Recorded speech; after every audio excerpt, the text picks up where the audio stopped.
दोस्तों मशीन्स और गैजेट्स की दुनिया में एक बार फिर से आपका स्वागत है। आज की वीडियो में हम आपको कुछ ऐसे कमाल के प्रोडक्ट्स की मैन्युफैक्चरिंग के बारे में बताने वाले हैं जिनके बिना आपकी रोज़मर्रा की ज़िंदगी की गाड़ी आगे ही नहीं बढ़ने वाली है। जी हाँ दोस्तों, आज हम आपको कुछ ऐसे मसालों की मैन्युफैक्चरिंग के बारे में बताएंगे जो आप अपने रोज़मर्रा की ज़िंदगी में इस्तेमाल करते हैं और उनके बिना आपका खाना सूना सूना सा लगेगा। तो गाइज़, आप इस वीडियो को अंत तक ज़रूर देखिएगा क्योंकि ये वीडियो बहुत ही ज़्यादा इंटरेस्टिंग और मज़ेदार होने वाली है। लेकिन उससे पहले अगर आपने अभी तक हमारे चैनल को सब्सक्राइब नहीं किया है तो चैनल को सब्सक्राइब करके पास में दिए गए बेल आइकन को दबाकर ऑल का ऑप्शन ज़रूर सेलेक्ट कर लें। Red chilli powder. दोस्तों, खाना बनाते वक्त बहुत सारे मसालों की ज़रूरत पड़ती है और उन्हीं मसालों में से लाल मिर्च भी एक है और ज़्यादातर खानों में इसका उपयोग भी किया जाता है। ख़ासकर मसालेदार खाने में लाल मिर्च का सबसे ज़्यादा उपयोग किया जाता है। तो दोस्तों, इसलिए आज हम आपको बताने वाले हैं कि फैक्ट्री में लाल मिर्च पाउडर कैसे बनाया जाता है। तो दोस्तों, लाल मिर्च पाउडर बनाने के लिए सबसे पहले मिर्च की खेती की जाती है और इसके लिए खेतों में इनके पौधे लगाए जाते हैं। और आपको बता दें कि मिर्ची की फसल 4 से 6 महीने की होती है और 4 से 6 महीने में ये फसल पूरी तरीके से तैयार हो जाती है। चिली पाउडर यानी कि लाल मिर्च पाउडर बनाने के लिए पौधों से मिर्ची को तब तक नहीं तोड़ा जाता है जब तक वो पूरी तरीके से सूख ना जाए। और जब ये अच्छी तरीके से सूख जाते हैं तो मशीनों की मदद से इन्हें खेतों से तोड़कर एक कंटेनर में जमा कर लिया जाता है और फिर इन्हें वहाँ से फैक्ट्री में भेजा जाता है, जहाँ पर सबसे पहले इन्हें कन्वेयर बेल्ट पर रख कर एक कंटेनर में डाला जाता है, जहाँ पर इन्हें पानी से अच्छे से साफ़ किया जाता है और फिर इन्हें सुखाया जाता है। और जब ये अच्छी तरीके से सूख जाते हैं तो इन्हें ब्लेंडर में डालकर काफ़ी देर तक पीसा जाता है और फिर इसकी प्रोसेसिंग की जाती है और उसके बाद इनके अंदर से सारी इम्प्योरिटीज़ निकाल ली जाती हैं और इस तरीके से आपका रेड चिली पाउडर फैक्ट्री में बनकर तैयार हो जाता है, जिसे बाद में पैक करके रिटेल शॉप में भेज दिया जाता है।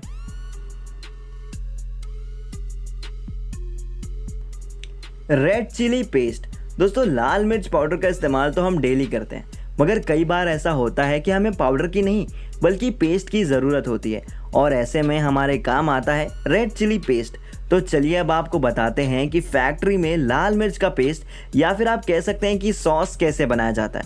दोस्तों, लाल मिर्च का पेस्ट बनाने के लिए सबसे पहले खेतों से ताज़ा और तंदुरुस्त मिर्चियों को चुन करके फैक्ट्री में लाया जाता है और जब ये फैक्ट्री में आ जाते हैं तो इन्हें एक कन्वेयर बेल्ट से गुजारा जाता है, जहां पर खड़े वर्कर्स इन्हें अच्छे से फैला देते हैं और ख़राब मिर्ची को निकाल कर फेंक देते हैं और फिर इन मिर्चियों को कन्वेयर बेल्ट के ज़रिए पानी में डाला जाता है और उसे अच्छे से धोया जाता है और फिर उसी लाइन से इन्हें आगे भेजा जाता है, जहां पर इन्हें अच्छे से ब्लेंड करके पीसा जाता है और पीसने के बाद इनका पेस्ट तैयार कर लिया जाता है और इस तरीके से लाल मिर्च का पेस्ट बनकर तैयार हो जाता है और उसके बाद काम शुरू होता है इनकी पैकेजिंग का।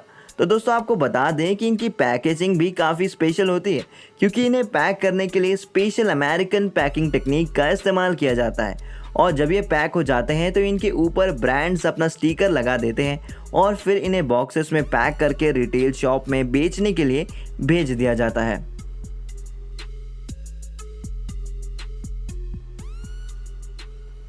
हल्दी मेकिंग। दोस्तों, हल्दी एक ऐसा प्रोडक्ट है जो हर घर में इस्तेमाल किया जाता है और उसके बहुत से फ़ायदे और बहुत से उपयोग भी होते हैं और हम हल्दी से ज़्यादा हल्दी पाउडर का इस्तेमाल करते हैं और इसलिए आज हम आपको बताने वाले हैं कि फैक्ट्री में हल्दी पाउडर कैसे बनाया जाता है। तो दोस्तों, हल्दी पाउडर को बनाने के लिए खेतों से हल्दी को उखाड़ कर लाया जाता है और फिर इन्हें कुछ दिनों तक सुखाया जाता है और इन्हें ज़मीन के अंदर से निकाला जाता है, इसलिए इनके ऊपर काफ़ी मिट्टी लगी होती है और इसलिए हल्दी को एक रोलिंग ड्रम में डालकर अच्छे से साफ़ कर लिया जाता है। इस मशीन में हल्दी डालकर पूरे 50 मिनट तक साफ़ किया जाता है और जब भी हल्दी साफ़ हो जाती है तो इन्हें फैक्ट्री में भेजा जाता है, जहां पर इनका पाउडर बनाया जाता है। फैक्ट्री में सबसे पहले कच्ची हल्दी को कन्वेयर बेल्ट पर रखकर एक ग्राइंडिंग मशीन में डाला जाता है और दोस्तों, इस ग्राइंडिंग मशीन में ग्राइंडिंग के लिए ब्लेड नहीं बल्कि 2 पत्थर लगे होते हैं। इन पत्थरों की रगड़ से ही हल्दी पाउडर में कन्वर्ट होती है। दोस्तों, इस मशीन का मैकेनिज़्म भी बहुत ही सिंपल होता है ये बिल्कुल एक आटे की चक्की की तरह होता है। लेकिन दोस्तों इस मशीन में आटे की मशीन की तरह एक यूनिट नहीं होता है, बल्कि इसमें 3 से 4 यूनिट होते हैं जिसमें हल्दी की प्रोसेसिंग की जाती है। इस यूनिट के लास्ट में एक कंटेनर होता है जिसमें पाउडर इकट्ठा होता है और फिर इन्हें कंटेनर से निकाल करके पैकेट में पैक करके मार्केट में भेज दिया जाता है।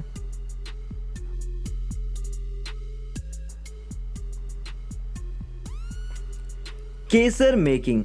दोस्तों केसर वो मसाला है जो सोने जितना कीमती है और चांदी से 10 गुना ज़्यादा महंगा होता है। इसका इस्तेमाल सिर्फ कुकिंग में ही नहीं बल्कि और भी जगहों पर किया जाता है। और दोस्तों आपको इसकी सबसे इंटरेस्टिंग बात बताना चाहता हूँ कि 1 केजी सैफरॉन यानी कि केसर को बनाने के लिए तकरीबन केसर के हज़ारों फूल लगते हैं। और दोस्तों आज हम आपको बताएंगे कि दुनिया का ये बेशकीमती मसाला आखिरकार कैसे बनाया जाता है। केसर की खेती करने के लिए खेतों में काफ़ी मेहनत करनी पड़ती है और उन्हें इस तरीके से तैयार किया जाता है कि केसर की फसल अच्छे से हो सके। बता दें कि इनकी खेती सितंबर के महीने में की जाती है और इसकी खेती में पानी की भी बहुत ज़्यादा ज़रूरत पड़ती है। और दोस्तों महज 6 महीने में ये फसल पूरी तरीके से तैयार हो जाती है, जिन्हें अब खेतों से हार्वेस्ट किया जा सकता है। मगर दोस्तों इसकी हार्वेस्टिंग बाकी के फसलों की हार्वेस्टिंग से बहुत अलग होती है और आप इनको तब तक नहीं निकाल सकते हैं जब तक सूरज की रोशनी इन पर होती है। और अगर आपने ऐसा किया तो आप इस बेशकीमती मसाले को खो देंगे। और इसलिए इनके फूलों को सूरज ढलने के बाद ही तोड़ा जाता है और इस बात का पूरा ध्यान रखा जाता है कि सूरज निकलने से पहले ये पूरा काम ख़त्म हो जाए। और जब इनके फूलों को तोड़ लिया जाता है तो फिर वर्कर्स इनके फूलों से वर्तिकाग्रह, जिसे कि इंग्लिश में स्टिग्मा भी कहते हैं, उन्हें निकाल लिया जाता है। और दोस्तों आपको बता दें कि स्टिग्मा ही वो चीज़ है जिससे केसर बनता है, या यूँ कह सकते हैं कि स्टिग्मा ही केसर होता है। दोस्तों स्टिग्मा निकालने के बाद इन्हें पूरे 12 घंटे तक सूखने के लिए रख दिया जाता है और जब ये अच्छी तरीके से सूख जाते हैं तो इन्हें सील पैक करके कंटेनर में भर दिया जाता है और इस तरीके से सैफरॉन यानी कि केसर बनकर तैयार हो जाता है। और आपको बता दें कि हमारे भारत देश में केसर सबसे ज़्यादा कश्मीर में उगाया जाता है और दोस्तों ये इतना महंगा होता है कि लोग इसकी तुलना सोने से करते हैं और इसे रेड गोल्ड यानी कि लाल सोने के नाम से भी जाना जाता है।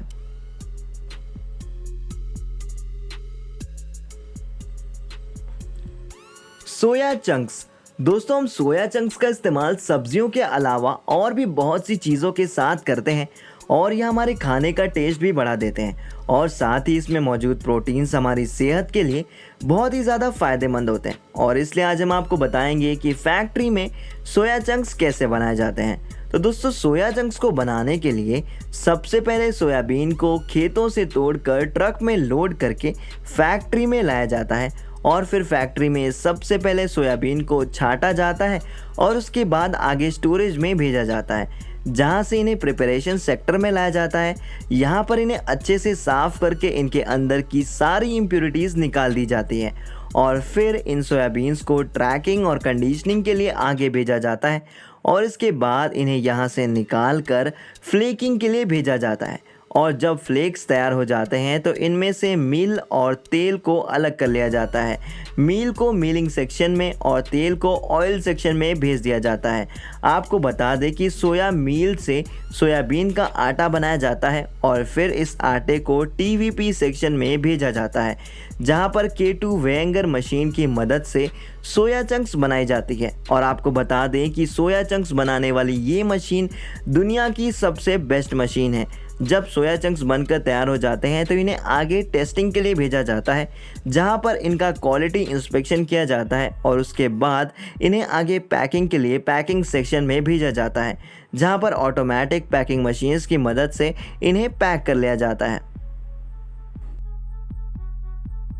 तो गाइज आज के लिए बस इतना ही, मिलता है अगली वीडियो में। अगर आपको ये वीडियो पसंद आई हो तो इस वीडियो को लाइक और शेयर ज़रूर करिएगा और आपको इनमें से कौन से प्रोडक्ट की मैन्युफैक्चरिंग सबसे ज़्यादा पसंद आई यह हमें कमेंट बॉक्स में कमेंट करके ज़रूर बताइएगा। और अगर आपने अभी तक हमारे चैनल को सब्सक्राइब नहीं किया है तो चैनल को सब्सक्राइब करके पास में दिए गए बेल आइकन को दबाकर ऑल का ऑप्शन ज़रूर सेलेक्ट कर लें। सो गाइज मिलता है अगली वीडियो में, तब तक के लिए नमस्कार।